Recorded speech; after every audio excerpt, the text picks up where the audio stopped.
और हिंदुस्तान की रगों में तो संगीत ही दौड़ता है, लेकिन दस्तक में बात आज इसके आगे की होगी, उस संगीत की होगी जो सियासी तौर पर देश में उथल पुथल मचाए हुए है। और कहते यही है, मुट्ठी बंद रहे तो लाख की। कहां कहां मुट्ठी कैसे कैसे खुलेगी, ये आप रिपोर्ट देखकर अंदाज लगाते चलिएगा। पहली रिपोर्ट इसी बंद मुट्ठी के इर्द गिर्द। एक तरफ सत्ता की रणनीति तो दूसरी तरफ विपक्ष की गोलबंदी। एक तरफ विपक्ष में से नीतीश को साथ लाने की सत्ता की मशक्कत, तो दूसरी तरफ उद्धव ठाकरे को सत्ता से खींच विपक्ष की अपने साथ खड़ा करने की चाहत। और बीते 24 घंटे में पहले शिवसेना ने रामनाथ कोविंद के पक्ष में हाथ उठाए, तो आज सुबह ही नीतीश भी दिल्ली के साथ खड़े हो गए। तो विपक्ष की अगुवाई कर रही जो कांग्रेस राष्ट्रपति चुनाव के जरिए ही 2019 के लिए ठोस वैकल्पिक ताकत बनने की तैयारी कर रही थी, उसे न सिर्फ झटका लगा, बल्कि नीतीश के खेल ने बिहार में भी कब तक लालू के साथ नीतीश रहेंगे, इस पर भी सवाल तो उठा ही दिए। इस बार रायसीना हिल्स तो बहाना है, दरअसल 2019 विपक्ष का असली निशाना है। इसीलिए सत्ता पक्ष के दलित कार्ड के सामने विपक्ष किसान कार्ड खेलने की तैयारी में है। कुल मिलाकर सियासत का एक खेल है जिसमें प्यादा रायसीना हिल्स है। लेकिन नए हालात में बड़ा सवाल तो 2019 से पहले बिहार को लेकर खड़ा हो चुका है, क्योंकि आमने सामने नीतीश और लालू यादव हैं। लालू को याद है, जब बेटा मंत्री पद की शपथ ले रहा था तो राष्ट्रपति पद के उम्मीदवार रामनाथ कोविंद ने ही बतौर राज्यपाल तब मंच पर ही लालू के बेटे के ज्ञान की परीक्षा कुछ यूं ले ली थी। प्रकट नहीं करूंगा, ये शब्द उपेक्षित नहीं है बल्कि अपेक्षित है, कृपया एक बार। लेकिन तब शपथ की बात थी, संविधान की दुहाई थी। लेकिन विरोधियों के उम्मीदवार पर नीतीश की मुहर ने लालू ही नहीं, कांग्रेस के सामने भी यह धर्म संकट पैदा कर दिया कि आखिर नीतीश के साथ रहा कैसे जाए। विधायकों का और पार्टी के सभी सम्मानित नेता का भी समर्थन। ये आपका कहना है या फिर नीतीश कुमार का भी यही स्टैंड है? यही स्टैंड है। तो नीतीश जिस थ्योरी को बता रहे हैं, वह ना तो लालू और ना ही कांग्रेस के गले उतर रही है। ऐसे में बहुतेरे सवाल पटना से दिल्ली तक घुमड़ने लगे हैं। मसलन, क्या नीतीश लालू का साथ छोड़ बीजेपी के साथ जाने को तैयार हो रहे हैं? क्या लालू अपने घर को उजड़ता देखकर भी सत्ता की ताकत के लिए नीतीश के साथ खड़े हैं, यानी छापे दर छापे पड़ रहे हैं? बेनामी संपत्ति जब्त हो रही है, बावजूद इसके सत्ता की ताकत मिल रही है तो साथ रहें। और तीसरा सवाल, क्या बीजेपी लालू यादव के बेनामी संपत्ति की जब्ती के जरिए नीतीश को उकसा रही है? या उसके आगे का सवाल, क्या कांग्रेस को भी लगने लगा है कि नीतीश अब केंद्र सरकार के इशारों पर हैं? जाहिर है इन सवालों का जवाब सीधे तो कोई नहीं दे रहा, लेकिन संकेत की भाषा समझनी होगी। मैं माननीय मुख्यमंत्री नीतीश कुमार जी को धन्यवाद देता हूं कि उन्होंने सकारात्मक सोच देश हित में लिया है। तो पहला कदम उठेगा किस तरफ से, दिल्ली से या पटना से? या कहीं उठाएगा कौन? दिल्ली में कौन या पटना में कौन? या फिर सत्ता से मिल रही ताकत की खातिर लालू खामोश रहेंगे और मौके का इंतजार करेंगे? या फिर मौका देखकर नीतीश ही ठीक 2 बरस पहले थामे लालू का साथ झटक देंगे? मुट्ठी बंद है, और कहते हैं सियासत में मुट्ठी बंद रहे तो ठीक, खुल गई तो किसी की सत्ता जाती है, किसी को सत्ता मिलती है। लेकिन इस सियासी खेल में हो क्या रहा है?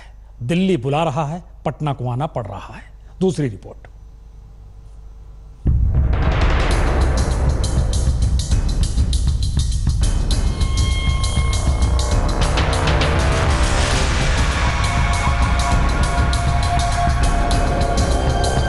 किसने सोचा होगा कि बिहार के सबसे ताकतवर परिवार के लोग ही कटघरे में होंगे?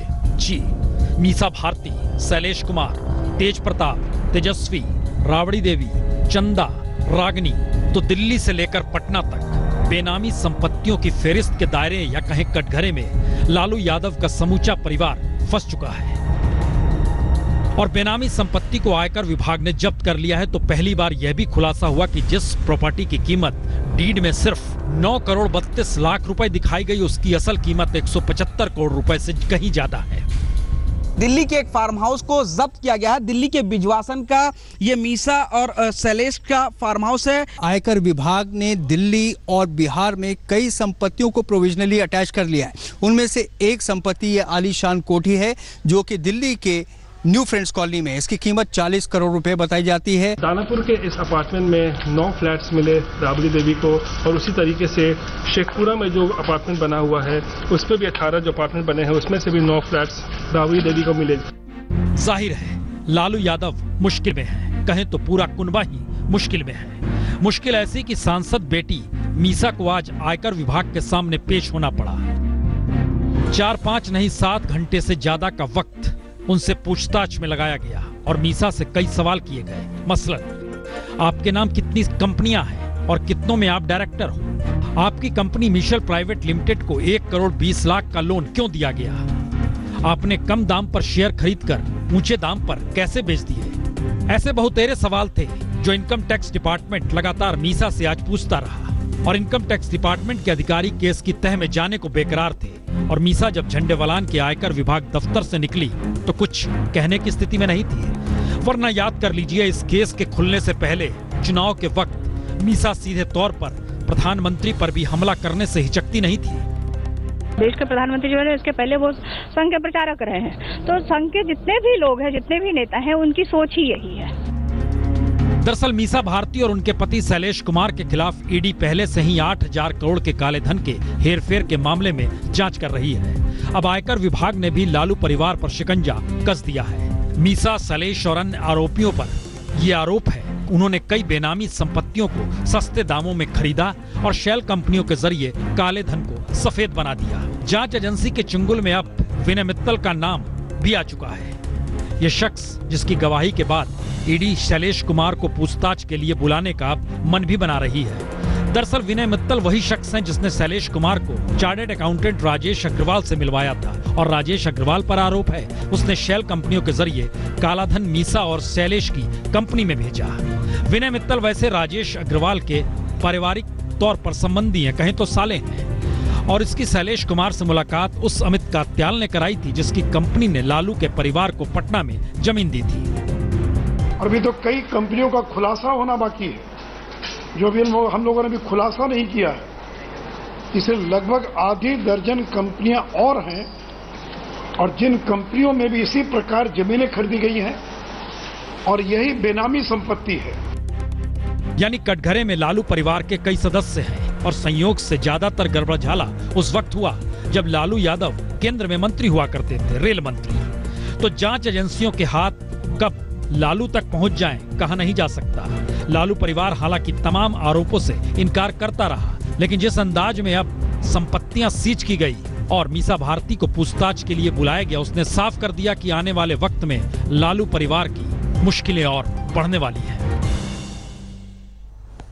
तो आरोपों के कटघरे में पूर्व मुख्यमंत्री राबड़ी देवी, मौजूदा वक्त के 2 मंत्री जो लालू के बेटे हैं वह भी कटघरे में। कल्पना कीजिए बंद मुट्ठी कब खुलेगी, और इंतजार कीजिए वाकई खुलेगी क्या। लेकिन इन सब के बीच सियासत के खेल से इस दूर जरा जनता के दर्द के बीच में चला जाए। किसी इलाके में अगर आप रहते हैं और उस इलाके में झटके में कहा जाए अब यहां से रेलगाड़ी गुजरेगी ही नहीं, क्या होगा? एक रिपोर्ट झारखंड की। ये रेलगाड़ियों के नाम है और इसमें पैसेंजर भी है, एक्सप्रेस भी है, इसमें गरीब रथ भी है, इसमें शताब्दी भी है, इसमें राजधानी भी है। और ये ट्रेनों की तादाद 1-2 नहीं बल्कि तकरीबन 2 दर्जन है। और अगर किसी एक क्षेत्र में अचानक इन सभी रेलगाड़ियों को बंद कर दिया जाए तो होगा क्या? जाहिर है स्थानीय लोगों की आवाजाही रुक जाएगी, सारे धंधे उस इलाके के ठप होने लगेंगे, और जब रेल ही नहीं गुजरेगी तो फिर उस इलाके में लोग रहेंगे कैसे? और ये सवाल और कहीं नहीं बल्कि झारखंड के धनबाद चंदपुरा रेलखंड के इलाके में रहने वाले 30 लाख लोगों के सामने खड़ा हो गया है। जब हमारी झोपड़ी बंद होगी, जलेगी, तो उनका महल भी नहीं रहने देंगे। अगर चंद्रपुरा धनबाद लाइन बंद होगी तो इस रोड से, इस सर्किट से राजधानी और दूसरी ट्रेनों को और साथ में कोयला की रेक को हम नहीं जाने देंगे। तो हफ्ते भर पहले यानी 15 जून से झटके में 2 दर्जन ट्रेन इस इलाके की बंद कर दी, और उसकी वजह जमीन के नीचे कोयले की खदानों में लगी आग है। दरअसल कोयलांचल के इस इलाके में जमीन तले अरबों का कोयला है जिसमें आग लगी हुई है और कोयले की सुलगती साख से कोई बड़ा हादसा ना हो इसीलिए 34 किलोमीटर लंबी रेल लाइन से गुजरने वाली ट्रेनों को ही बंद कर दिया गया। लेकिन 123 बरस पुरानी रेल लाइन बंद होने से लोगों का गुस्सा उफान पर है। आंदोलन की शुरुआत ट्रेनों पर पथराव से हुई जो अब हंगामे की शक्ल ले रहा है। बीसीसीएल का मंशा यह है कि रेलवे ट्रैक के नीचे जो 30,000 करोड़ का कोयला है बस बीसीसीएल का मंशा उसको निकालने के लिए है। इसी के लिए यहाँ के स्थानीय लोग को प्रभावित कर रहा है और यहाँ से उठा के इधर उधर कर रहा है सर, और इससे उनको काफी नुकसान हो जाएगा। तो धनबाद से चंद्रपुरा के बीच 1 दर्जन से अधिक छोटे बड़े स्टेशन हैं और ट्रेनों से लेकर रेलवे स्टेशन तक में हजारों की संख्या में छोटे बड़े कारोबार करने वालों के सामने अचानक रोजी रोटी का संकट आन खड़ा हुआ है। यात्री तो परेशान है ही, जो 1 हफ्ते पहले आशंका जता रहे थे वो आशंका अब सच हो गई। तो सभी आदमियों को भी हजारों की संख्या में रोज जा रहे हैं आ रहे हैं, अचानक से बंद होने से तो रोज जो जा रहे हैं आ रहे हैं उन लोगों को परेशानी का तो सामना करना ही पड़ेगा। हालांकि इस ट्रेन के बंद होने से रेलवे को भी 2600 करोड़ से ज्यादा का नुकसान होगा, लेकिन कोई वैकल्पिक व्यवस्था के बगैर ट्रैक को अगर बंद कर दिया जाए तो फिर वहां रहने वाले लोगों के सामने आफत के अलावे और क्या होगा। लेकिन इन सब के बीच खास बात यह भी कि डीआरएम का कहना है कि वैकल्पिक रूट बनाए जाने तक यह ट्रैक चल सकता था। हर 10-10 मीटर पर हमारा रेगुलरली रीडिंग लिया जा रहा है कि कहीं ट्रैक की ज्योमेट्री पर कोई इम्पैक्ट तो नहीं पड़ रहा है, कहीं आग का कोई इम्पैक्ट तो नहीं आ रहा, सब्सिडेंस का कोई इम्पैक्ट तो नहीं आ रहा है, और आदमी मेरा 24 घंटा पेट्रोलिंग कर रहा है। तो सवाल यह भी है, भूमिगत आग कोई नई समस्या नहीं, और अगर इसका अंदेशा था तो वैकल्पिक मार्ग पहले से तैयार क्यों नहीं किया गया? क्योंकि हजारों लोग ट्रेन बंद होने से परेशान हैं और किसी को समझ नहीं आ रहा इन रेलगाड़ियों के इर्द गिर्द बनी उनकी जिंदगी अब पटरी पर लौटेगी कैसे। धनबाद से सिद्धू मोदक के साथ धर्मवीर सिन्हा, रांची आज तक। बहुतेरे सवाल हम रोज उठाते हैं और इन बहुतेरे सवालों का कहीं कहीं असर भी हो जाता है। एक असर दार्जिलिंग में हुआ है। कल ही हमने सवाल किया था, बच्चे फंसे हुए हैं बोर्डिंग स्कूल में। रिपोर्ट देखें। They just asked whether I'm safe or not and how are the things going on out here.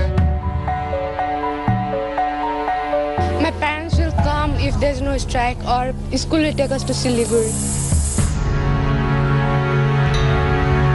They said to take care of yourself. They worry about it, not to going out. अनिश्चितकालीन गोरखा आंदोलन से ठप पड़े दार्जिलिंग को लेकर हमने कल ही ये सवाल उठाया था कि हजारों छात्र जो बोर्डिंग स्कूल में फंसे हुए हैं वो करें तो क्या करें, क्योंकि पढ़ाई ठप पड़ी है, परीक्षाएं हो नहीं पा रही, बोर्डिंग स्कूल में खाना भी सिर्फ 10 दिनों का ही बचा है और स्कूलों में छुट्टियां भी परसों यानी 23 जून से हो रही है और स्कूल के बाहर हर तरह की आवाजाही बंद है। तो ऐसे में आज गोरखा मुक्ति मोर्चा ने ऐलान कर दिया कि 23 जून को बच्चों को घर जाने के लिए 12 घंटे का सेफ पैसेज दिया जाएगा।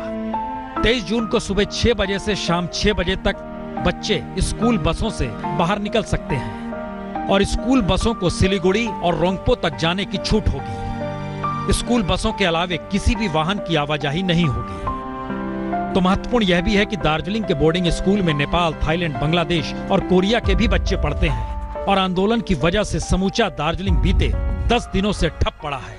किसी भी गाड़ी की आवाजाही ठप है, सामानों की आवाजाही ठप है और ऐसे में बीते 10 दिनों में पहली बार सिर्फ बोर्डिंग स्कूल के बच्चों को स्कूल छोड़ घर जाने के लिए सेफ पैसेज देने का ऐलान हुआ है।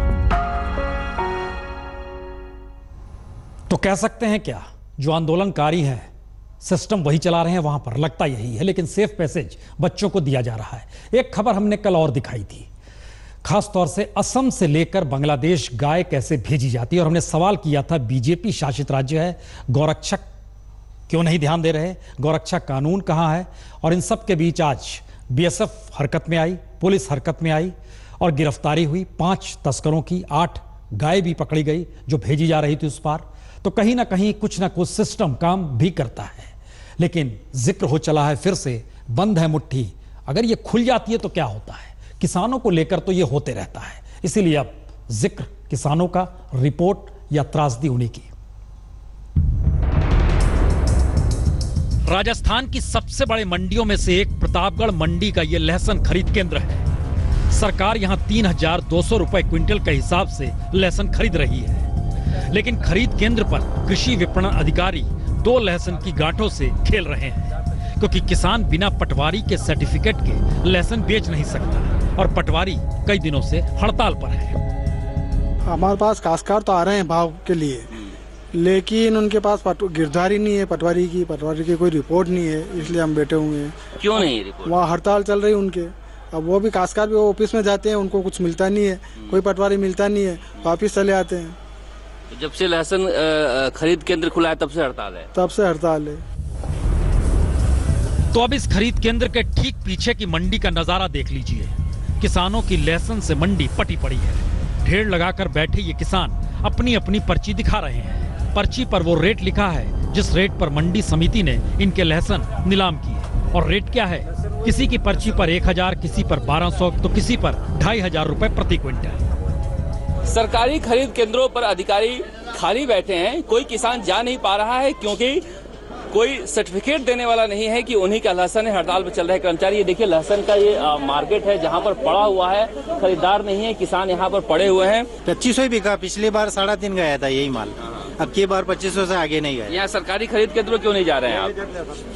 सरकारी खरीद पे वहाँ बहुत मांगते हैं, ये लाओ वो लाओ, तो टाइम से ला नहीं सकते हैं।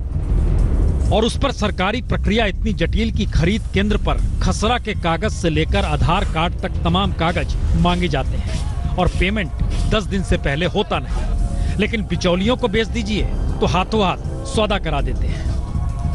तो हड़ताल चल रही है अपने पटवारी साहब की और इनकी, वहाँ पे नकल चाहिए वगैरह सब चीजें चाहिए, खसरा रिपोर्ट चाहिए वगैरह, मतलब जो खेत की नकल है वो चाहिए, वो मांगते हैं, आधार कार्ड मांगते हैं, सब प्रूफ मांगते हैं, उसके बाद काम करो। यहाँ तो हैंड टू हैंड पेमेंट चाहिए। तो ना किसान के लिए ना फसल खरीद के लिए कोई सिस्टम है। वैसे सिस्टम फेल होने का एक नजारा मध्य प्रदेश के आगार का भी देख लीजिए। 2 दिन पहले ही हमने दस्तक में रिपोर्ट दिखाई थी कैसे प्याज बेचने के लिए 5 किलोमीटर तक लंबी लाइन लगी है। और आज दूसरी तस्वीर इन्हीं प्याज का देख लीजिए जो खुले आसमान तले होने की वजह से बर्बाद हो गए। सीधे कहें तो सड़ गए, क्योंकि प्याज किसान बेच नहीं पाया, भंडारण की कोई व्यवस्था है नहीं। आज सवेरे भी पानी गिरा जिससे प्याज सड़ने की पूरी संभावना है। तो सरकार किसानों को लेकर कितनी संवेदनशील है? और अगर सरकार किसानों को लेकर कर्ज माफ करते हुए कहे वो संवेदनशील है, तो एक नजारा पंजाब का भी देख लीजिए। पंजाब सरकार ने आज किसानों के कर्ज माफ किए, लेकिन राज्य के वित्त मंत्री ये कहने से नहीं चूके कि रेड लाइट पर अगर कोई भिखारी हाथ फैला दे तो वो क्या करेंगे? तो कुछ पैसे देंगे, आगे बढ़ जाएंगे। किसानों के साथ भी ऐसा ही किया। At the red light, don't give a beggar, because that encourages begging. अब आफ्टर टाइम यू थिंक यार दफा करो इसको, तो बेगर को तो दो यार। So similarly I feel that it had to be given. ये है सत्ता का मिजाज, किसान को भी भिखारी बना दिया। बहरहाल जिक्र बंद मुट्ठी से हुआ है और आज डेविड की जयंती है।